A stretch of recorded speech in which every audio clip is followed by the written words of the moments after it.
Olá, olá você, tudo bem? Eu sou o professor Cristiano Martins e no vídeo de hoje nós vamos falar sobre dosimetria da pena, mais especificamente sobre a pena base, sobre a valoração e desvaloração das circunstâncias judiciais do artigo 59 do Código Penal. Como que o magistrado deve fundamentar a sua decisão para poder desvalorar e, portanto, aumentar a pena base. E faremos isso com uma análise de um julgado importantíssimo, um julgado desses referência da jurisprudência do Superior Tribunal de Justiça, que você pode utilizar aí nas suas razões de recurso, nos seus memoriais de alegações finais, nas suas alegações finais orais, no seu habeas corpus, que você pode utilizar também na segunda fase do exame da OAB, que é bastante cobrado essa situação do acerto ou não da dosimetria da pena, e nos concursos públicos também é bastante questionado sobre esse ponto de dosimetria da pena, beleza? Primeiramente eu peço para você se inscrever aqui no meu canal, aqui tem o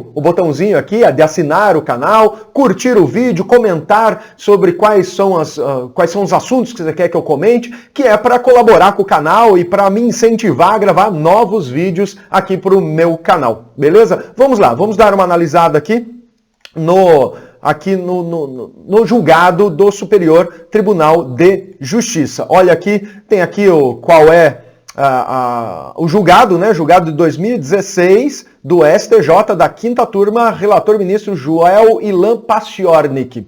Lê aqui comigo o trecho da ementa do julgado do STJ, quando ele fala ali, ó, a desvaloração da circunstância judicial que acarreta exasperação é o aumento, né, da pena base, deve estar fundada em elementos concretos, não inerentes ao tipo penal. O que isso quer dizer? O juiz ele não pode aumentar a pena base, ali pela circunstância do 59 do Código Penal, pela opinião dele sobre o crime. Ele não pode aumentar pela gravidade que é inerente ao próprio crime, né? A culpabilidade, continuando, a culpabilidade não pode ser desvalorada mediante fundamentação vaga, tal como dolo intenso ou elevado grau. Da mesma forma, as circunstâncias do crime não podem ser desvaloradas mediante fundamentação vaga, tal como demonstração de determinação na ação delituosa.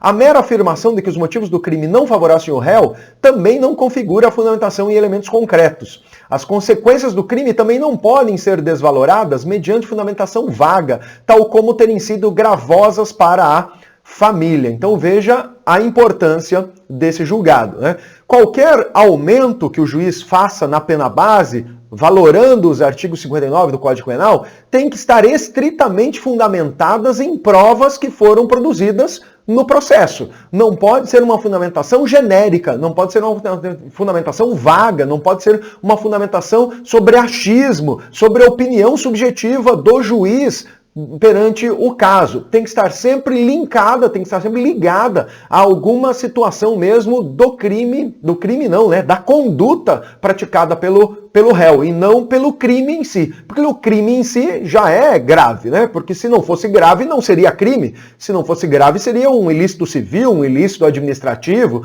Portanto, o juiz não pode dar a sua opinião baseada nessas questões muito vagas, né?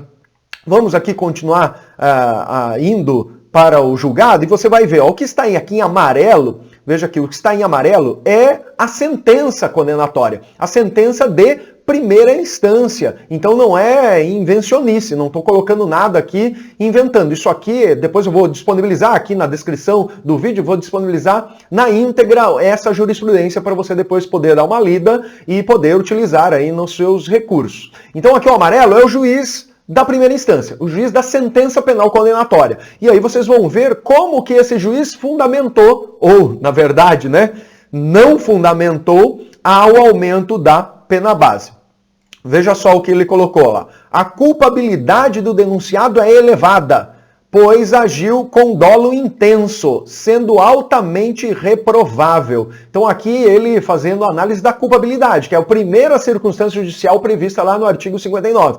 E ele fez essa fundamentação da culpabilidade dizendo que a pessoa teve dolo intenso. Mas que dolo? Como é que foi isso? Na conduta do réu, foi altamente reprovável por causa de quê? O juiz não fundamentou, colocou uma questão vaga. Não há registro, então, aqui o D, né? O D é de desfavorável e o F é o que o juiz colocou que é favorável ao réu. Então a culpabilidade, olha, ele julgou desfavorável. Não há antecedentes criminais. Não há antecedentes criminais é uma questão objetiva, né? Olha lá a folha de antecedentes criminais, vulgo capivara, e viu que não tem nenhuma condenação transitada em julgado que pudesse servir para aumentar por maus antecedentes. Conduta social regular, também não aumentou em nada, como a conduta social é favorável. Personalidade com condições de recuperação com vista a ser reintegrado na sociedade, também favorável. Olha lá, os motivos do crime não favorecem ao réu, desfavoráveis. Opa, oi, mas espera aí. Quais foram os motivos do crime que pesam contrariamente aqui ao réu para aumentar, para ser desfavorável? Ele não fez novamente, não fez a ponte com a questão das provas, com a questão da conduta efetiva, do que aconteceu, de qual foi essa motivação. Não colocou nada, não fundamentou em nada, né? Obviamente que todo crime tem uma motivação. A pessoa não vai cometer crime sem motivo algum, porque deu na telha e praticou o crime. Alguma motivação existe, e ele não linkou. Olha lá, continuando. As circunstâncias do crime não favorecem ao réu, tendo demonstrado determinação na ação delituosa. Novamente, mais uma desfavorável. Mas quais circunstâncias? O que aconteceu no caso concreto para ele desvalorar e para aumentar a pena base com isso? Também não demonstrou em nada, né? Não fundamentou praticamente nada. Continuando, as consequências extrapenais do crime foram gravosas para a família da vítima. Também julgou desfavoráveis. Mas quais foram as consequências? Essa família sofreu com o que após o crime? Efetivamente, concretamente, essa família, quais foram os sofrimentos graves após o crime? Porque sofrimento com crime, todo mundo tem. Daqui a pouco nós vamos ver que crime foi esse desse julgado aqui. Mas quais foram as consequências desse crime? Não existe também. E, por último, extrai-se dos autos que a vítima contribuiu com o comportamento para a eclosão do evento delitivo. E aqui ele julgou favorável, né? Se é favorável, quer dizer que a vítima colaborou para a prática do crime, ou a vítima, né, não teve nada, então aí foi uma questão favorável. E o juiz aumentou a pena base. Aí vocês vão ver aqui, ó, sopesadas as circunstâncias judiciais, quer dizer, o artigo 59, necessárias à individualização da pena, fixou a pena base em 13 anos de reclusão. Olha aqui, ó, 13 anos de reclusão. Qual era esse crime? Vamos aqui voltar lá para a ementa, vocês vão ver aqui, ó, qual é o crime. O crime é de homicídio simples, artigo 121 caput. E qual é a pena do homicídio simples? Reclusão de 6 a 20 anos. E o juizão aqui de primeira instância, ele julgou, olha quantas desfavoráveis de 59. 1, 2, 3, 4 circunstâncias judiciais de 59 desfavoráveis. E por isso ele aumentou de 6 anos a pena base para 13, mais do que o dobro, 7 anos de aumento. Ou seja, ele também aumentou, se foram 1, 2, 3, 4, ele aumentou em 7 anos. Tem circunstância aí que ele aumentou acima do 1/6, que 1/6 é o jurisprudencialmente aceito, aí que seria o aumento para cada situação. E ele aumentou em 7 anos. E aí, nós vamos ver aqui que o advogado desse réu, ele recorreu para o Tribunal de Justiça, entrou com recurso de apelação. E olha só como o Tribunal de Justiça julgou em segunda instância. Tá aqui, ó. Por sua vez, o tribunal de origem assim se manifestou. Olha, o que está amarelo é do tribunal, não é mais da sentença penal condenatória. O tribunal disse que a culpabilidade em grau elevado existiu, assim como a negatividade dos motivos, circunstâncias e consequências que obstaram a fixação da pena mínima. Então o tribunal está fazendo o quê? Está dando razão para o juizão de primeira instância lá, disse que a fundamentação foi sensacional, excelente, só que não, né? Continuando aqui, o Tribunal de Justiça. Devo destacar que todos os pontos aplicados e analisados pelo magistrado foram suficientemente fundamentados. Está dizendo que foi ótima a fundamentação da pena base no Tribunal de Justiça, hein? Como assim, senhor? Como assim, meu filho? Como assim, senhor desembargador? E ainda, mesmo que o magistrado tenha valorado a culpabilidade em estrito sensu erroneamente, ainda assim ela obteria a avaliação negativa diante do alto grau de culpabilidade da conduta por ele praticada. Olha só, o desembargador do Tribunal de Justiça disse que, apesar de estar errado a fundamentação da pena base pela culpabilidade, mesmo assim teria que elevar a culpabilidade. E o desembargador também não fundamentou, também não trouxe na questão concreta qual o porquê seria da conduta do réu que deveria aumentar. Continuou o erro. Você veja, o erro exponenciado aí em segundo grau, nesse nosso caso, na segunda instância do Tribunal de Justiça. E aí, terminando, né, em assim sendo, correta, razoável e proporcional foi a pena atribuída ao apelante, não havendo que se falar em excesso ou desfundamentação. Oi? Como assim, Tribunal de Justiça?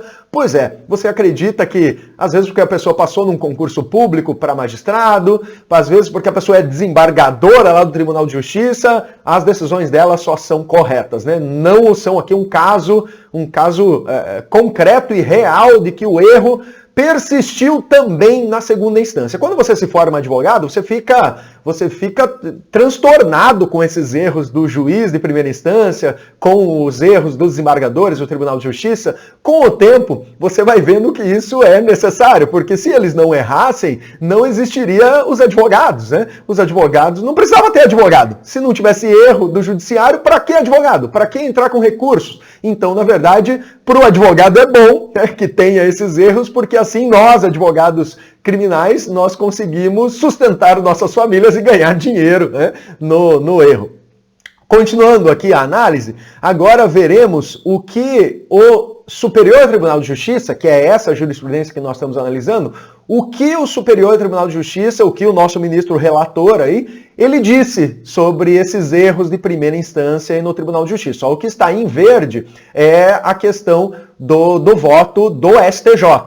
Olha lá o que ele diz. Para ser idônea a exasperação da pena base, as instâncias ordinárias devem justificá-la com elementos concretos, não inerentes ao tipo penal, que demonstrem a maior reprovabilidade da conduta. Obviamente, homicídio é grave? Homicídio é grave, como eu falei para vocês. É o crime contra a vida mais grave que existe. Tanto que, como eu já disse nesse vídeo, está ali no Código Penal, está ali no artigo 121, inaugurando o capítulo dos crimes contra a vida. Se não fosse grave, não seria crime. Então o juiz não pode aumentar a pena base pela opinião de que homicídio é grave.